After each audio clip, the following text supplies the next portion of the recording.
నిజంగా ఈ కథ ఈ రవితేజ కోసమే రాశారా, లేదా ఎవరి కోసం రాసుకున్నారు? రియల్గా అబద్ధం ఆడకండి, చెప్పండి.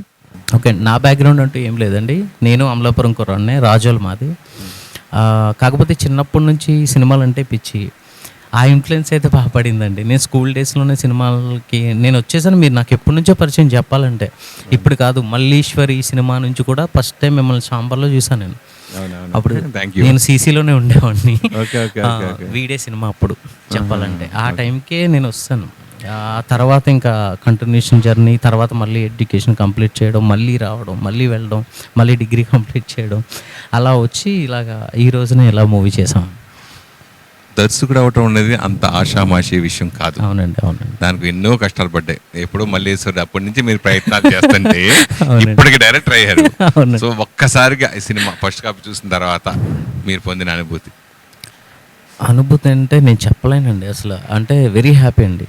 ఎందుకంటే మేము అనుకున్న కథ అనుకున్నట్టుగా వచ్చిందా లేదా అనేది ఫస్ట్ టెన్షన్. ఏది ఆఫ్టర్ ఎడిట్లోనే చూసుకుంటాం కదా, ఎడిట్ అవ్వగానే మనకి ఓకే.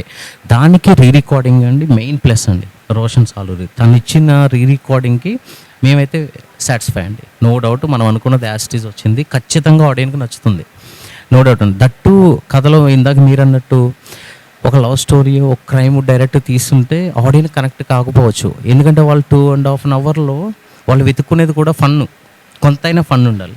సో మేము అంటే వేరే ట్రాక్ లాగా వెళ్ళకుండా ఆ కథలోనే ఇంక్లూడ్ చేసుకొని కామెడీని, ఏది సెపరేట్ ట్రాక్ కాకుండా. సో ప్రతి ఒక్కరండి నాకు సపోర్ట్ చేశారు, ఆర్టిస్టులు కూడా. ఎందుకంటే కథని డివైడ్ చేయకుండా ఆ కథలో ఉన్న క్యారెక్టర్స్నే మలుచుకున్నాం. అది కూడా న్యాచురల్ కామెడీ. మనం ఏదో అదే ఇందాక చెప్పినట్టు పూరి గారికి ఒక స్టైల్ ఉంటుంది, ఆయన సెపరేట్ ట్రాక్ వేసుకుంటారు కామెడీ, మీకు తెలుసు. కానీ ఇది అలా కుదరలేదు, మాకు బాగా కుదిరింది. ఇది అలా కాకుండా మాకు బాగా కుదిరింది, కథలోనే కామెడీ వచ్చింది, న్యాచురల్ కామెడీ అది కూడా. సో అట్లా ఇండస్ట్రీలో సీనియర్ డైరెక్షన్ ఇన్స్పిరేషన్ తీసుకుని చాలా మంది వస్తూ ఉంటారు. సో మీరు ఇందాక చెప్పినట్టు కొంతమంది పూరి గారండి మార్కులు తెచ్చుకోవాలి, ఆ రేంజ్ నాకు ఆ టైప్ ఆఫ్ పాయింట్ ఆఫ్ ఆలోచించి ఆ టైప్ కథలు ఎంచుకోవడం, కొంతమంది విశ్వనాథ్ గారు కథలు ఎంచుకోవడం, ఇలా రకరకాల జోన్ ఉంటాయి. అలా మీరు ఎవరు ఇన్స్పిరేషన్ అంటే? పూరి గారండి, obviously, no doubt about it అండి. పూరి గారండి అసలు. ఆయన బద్రీ సినిమా నేను ఎన్నిసార్లు చూసాను నాకే తెలియదండి అసలు. అన్నపూర్ణ థియేటర్ ఫేమస్ మాకు తాటిపాకలో. బద్రీ ఆల్మోస్ట్ 50+ అండి ఈ థియేటర్లోనే. ఇండస్ట్రీ పోకర్ ఇలాంటి ఇండస్ట్రీ రికార్డ్స్ సినిమాలు ఎన్నో తీశారు ఆయన. సో మీరు ఎప్పుడు దిగిపోతున్నారు మరి? ఫర్దర్గా నెక్స్ట్ మూవీస్లో ఉంటుందండి ఆబ్వియస్లీ. ఇదైతే జనానికి నచ్చుతుందని అనుకుంటున్నాం, ఖచ్చితంగా నచ్చుతుంది. వచ్చిన వాళ్ళు అయితే సాటిస్ఫాక్షన్తో బయటకు వస్తారండి. సెకండ్ హాఫ్ ఇంకా త్రూ అవుట్ ఎంజాయ్ చేస్తారు. ఒక సస్పెన్స్ అలా హుక్ ఆన్ అయి ఉంటుంది, no doubt. Edge of the సీట్లో కూర్చొని చూస్తారు.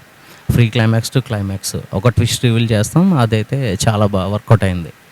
పూరి గారు ఇంకోటి చాలా అద్భుతమైన టేకింగ్ తో చాలా స్పీడ్గా వెళ్ళిపోతాయి. అవునండి, చాలా స్పీడ్ చేస్తారు. అవునండి, ఇండస్ట్రీలో ఆయన చేసినట్టు ఎవరు చేయలేరండి అంత తక్కువ డేస్లో. మేము కూడా ఆల్మోస్ట్ స్పీడ్గానే చేసామండి.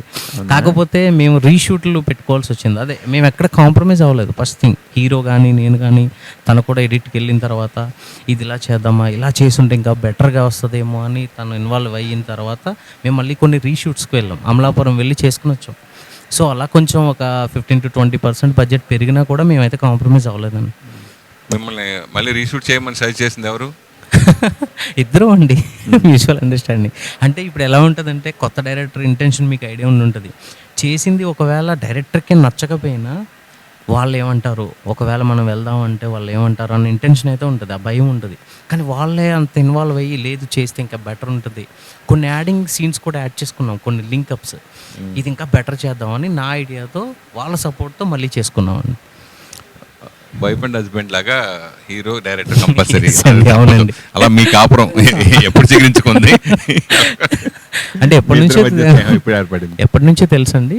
బట్ ఈ సినిమాతో ఆ బాండింగ్ డబుల్ అయిందండి అంతే. ఇప్పటికీ స్టిల్ ప్రతి విషయం ఇద్దరం షేర్ చేసుకుంటూనే ఉంటాం. మూవీకి ఇద్దరం కష్టపడింది అయితే వర్ణనాతీతం అండి. మేము పడిన కష్టం, నేను ఎంత కష్టపడ్డాను, నాతో ఉండి తన అంతే కష్టపడ్డాడు, తన ఎంత ఇదే అయ్యాడో నేను కూడా అంతే ఇదే అట్లా.